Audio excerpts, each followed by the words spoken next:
बिहान बिहानै चाहिँ अब यस्तो स्विमिङतिर यसो हल्का घुम्दै आएको अवस्था हो। नाइट ड्युटी गर्दा गर्दा अब आँखा नि सुन्निरहेछ, निन्द्रा नपुगेर होला।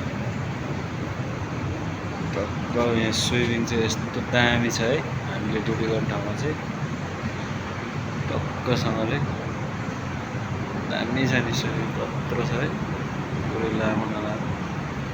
टक्क यहाँ फुलबारी छ, गार्डन है।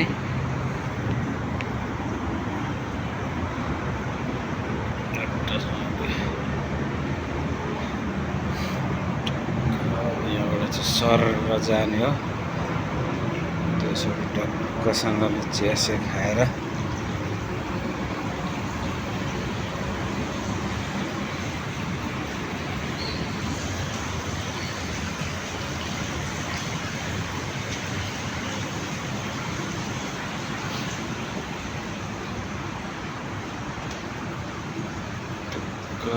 अरू चाहिँ मलेसियाको भ्यूहरू अलिक दामी दामी नै छ, सेम नेपालै जस्तो छ, पहाड पनि छ है। चाहिँ एकदम यो सूर्य जिनो मेनारा सूर्य हो बिल्डिङ, यो हामीले काम गर्ने चाहिँ मेनारा जिनो। राम्रै छ, जोस।